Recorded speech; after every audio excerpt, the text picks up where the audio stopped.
మోకాళ్ళ మరియు నడుము నొప్పులకు చిన్న ఇంజెక్షన్ ద్వారా పరిష్కారం. డాక్టర్ ప్రకాష్ గుడిపూడి 18 సంవత్సరాల అనుభవం. సంప్రదించండి elite spine and pain management centre, Manikonda, Hyderabad. CM Jagan కు భయం పట్టుకుందన్నారు టీడీపీ ఎమ్మెల్యే గోరంట్ల బుచ్చయ్య చౌదరి. వాస్తవాలు వెలుగులోకి రాకుండా చేయాలన్న దుక్పథంతో ప్రతిపక్షాల గొంతులను నొక్కుతున్నారని మండిపడ్డారు. ప్రజాస్వామ్య హక్కులని జగన్ హరిస్తున్నారని అంటున్న గోరంట్ల బుచ్చయ్య చౌదరితో మా ప్రతినిధి శివ ఫేస్ టు ఫేస్. శాసనసభలో టీడీపీ శాసనసభ బృందాన్ని రెండో రోజు కూడా సస్పెన్షన్ గురి చేశారు. ప్రస్తుతం సీనియర్ శాసనసభ్యులు బొచ్చే చౌదరి గారు ఉన్నారు. సార్ ఏంటి సార్ వరుసగా సస్పెన్షన్ గురవుతున్నారు? భయం భయం భయం ముఖ్యమంత్రి గారికి భయం పట్టుకుంది. ఓడిపోవడం ఖాయం, ఇంటికి పోవడం ఖాయం, వాస్తవాలు వెలుగులో రాకుండా చేయాలన్న దృక్పథంతో ప్రతిపక్షాల గొంతు నొక్కుతూ ఉన్నాడు, ప్రజాస్వామ్య హక్కులు హరిస్తూ ఉన్నాడు, మీడియాని శాసిస్తూ ఉన్నాడు, తాను దోచుకున్న డబ్బుతో పెట్టిన మీడియా ద్వారా గోబెల్స్ ప్రచారాలు చేస్తూ ఉన్నాడు. దీన్ని మేము తీవ్రంగా ఖండిస్తున్నాం.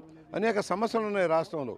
సమస్యలు కనీసం ఒక వారం రోజుల పాటు చర్చించి సమస్యలు పరిష్కారం చేయాలి. ముఖ్యంగా ధరల పెరుగుదల, రైతు సమస్యలు, నిరుద్యోగ సమస్యలు, ఇవన్నిటి మీద చర్చించాలి. అవకాశం మేము వాయిదా తెరమంచి డిస్కస్ చేద్దాం ఉన్నాం. వాయిదా తెరమంచి డిస్కస్ చేయాలంటే అవకాశం ఇవ్వట్లేదు కనుక మేము పోడియం దగ్గరికి వెళ్ళి ప్రశ్నించాల్సిన పరిస్థితి వచ్చింది. మమ్మల్ని రోజు సస్పెండ్ చేసి వాళ్ళ డబ్బాలు గప్పాలు కొట్టుకుంటూ ముఖ్యమంత్రి గారికి బాగా ఊదుకుంటూ శాసనసభ నడుపుతున్నారు. అసలు 4.5 సంవత్సరాలుగా శాసనసభలాగా నడిపారా? రాజ్యాంగ హక్కుల ప్రకారం నడిపారా? ఇది భిన్నంగా నడుస్తున్నాయి. అందుకనే మేము వ్యతిరేకిస్తున్నాం ఈ ప్రభుత్వాన్ని. ఇంకా 2 రోజుల్లో ఇంటికి పోతారు. ఆ తర్వాత మళ్ళీ వీళ్ళు ఎవరు అసెంబ్లీకి ఒక్కడు కూడా రాడు. ఆఖరికి జగన్మోహన్ రెడ్డి గారు ఇడుపులపాయ నుంచి కూడా ఇంటికి పోయే పరిస్థితి ఉంది. సార్ ఫైనల్గా నిన్న ఏపీ శాసనసభలో ముఖ్యమంత్రి ప్రసంగం తెలుగుదేశం హయాంలోనే అప్పులు ఎక్కువగా చేశారు, వైసీపీ చాలా తక్కువగా అప్పులు చేసింది. ఉమ్మడి ఆంధ్రప్రదేశ్ నుంచి తెలుగుదేశం పూర్తయ్యేదాకా కూడా మొన్న 19 ఎలక్షన్ల ముందు దాకా కూడా కేవలం 3,60,000 కోట్ల అప్పు ఉంది రాష్ట్రానికి. ఇవాళ 11 లక్షల కోట్లు అంటే ఎంత పెరిగినట్టు? 7 లక్షల కోట్లు అప్పు తెచ్చేసావు 5 ఏళ్లలో. ప్రత్యక్షంగా పరోక్షంగా నువ్వు 7 లక్షల కోట్లు తెచ్చావు. ఏం చేసావు? సంవత్సరానికి 50,000 కోట్లు సంక్షేమాన్ని ఖర్చు పెట్టానన్నావు. అంటే 5 సంవత్సరాలు 2.5 లక్షల కోట్లు దానికి పోతే మిగతా డబ్బు ఏమైపోయింది? ఒక రోడ్డు వేసావా? ఒక కాలువ కట్టావా? ఒక ఇరిగేషన్ ప్రాజెక్టు పూర్తి చేసావా? ఏదీ లేదే.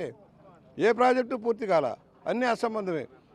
గోబెల్స్ ప్రచారం చేస్తున్నావు. 17 మెడికల్ కాలేజీలు ఎక్కడ పెట్టావా? 3కే దిక్కు లేదు. ఇవాళ 53,000 మంది సిబ్బంది నియమించాము. ఏరి సిబ్బంది? మందులు లేవు ఆసుపత్రుల్లో. నాడు నేడులో 16,000 కోట్ల రూపాయలతోటి నేను నాడు నేడు పాఠశాల బాగు చేస్తున్నాను. 6,000 కోట్లే ఖర్చు పెట్టి దివాళా తీసిందన్నావు. కేంద్రం ఇచ్చిన జల మిషన్ డబ్బులు కూడా పక్కదారి పట్టించావు. కేంద్రం ఇచ్చిన 14th ఫైనాన్స్ 15th ఫైనాన్స్ నిధులు కూడా స్థానిక సంస్థలకు కూడా లాగేసుకున్నావు. ఇవాళ ఏమంటావు? నాకు ఆర్థిక నిధులు రాలేదంటావు. రాకపోవడానికి కారణం ఏంటి? వచ్చిన నిధులు సద్వినియోగం చేసుకోవడంలో ఫెయిల్యూర్. స్థానిక సంస్థలు నిర్వీర్యం చేసావు. ఇలాంటి ప్రభుత్వం మనకు కావాలి. అభివృద్ధి లేదు, ఉద్యోగ భద్రత లేదు, ఉద్యోగాలు లేవు. ఎన్నెన్నో వాగ్దానాలు చేసి అన్నింటినీ నేటమించాడు. ఫలితంగానే ఇవాళ ప్రజా వ్యతిరేకతను ఎదుర్కొంటూ ఉన్నారు. వరుస సస్పెన్షన్ నేపథ్యంలో చివరి రోజు మీ కార్యాచరణ ఏంటి? మేము రోజు ఒక్కొక్క ఇష్యూని బయట లోపల ఎదురుగా అవకాశం ఇవ్వడు కనుక మేము బయట ప్రజలకు తెలియజేయడం కోసం వాళ్ళ సమస్యల్ని వెలుగులోకి తెస్తూ ఉన్నాం. నిరుద్యోగ సమస్య కావచ్చు, రైతు వ్యతిరేక విధానాల మీద కావచ్చు, లేక పంచాయతీరాజు స్థానిక సంస్థల నిర్వీర్యం మీద కావచ్చు, ఉద్యోగ కల్పన మీద అన్నీ మాట్లాడుతున్నాం. ఒక్కొక్కటి అవకాశం ఉన్నంత వరకు మేము ప్రయత్నం చేస్తాం. వెలుగులోకి తేవడం కోసం, ఈ ప్రభుత్వానికి చెక్ పెట్టాలని ప్రజలకు చెప్పడం కోసం ప్రయత్నం చేస్తున్నాం. రేపు అలాగే మా ప్రయత్నం ఉంటుంది.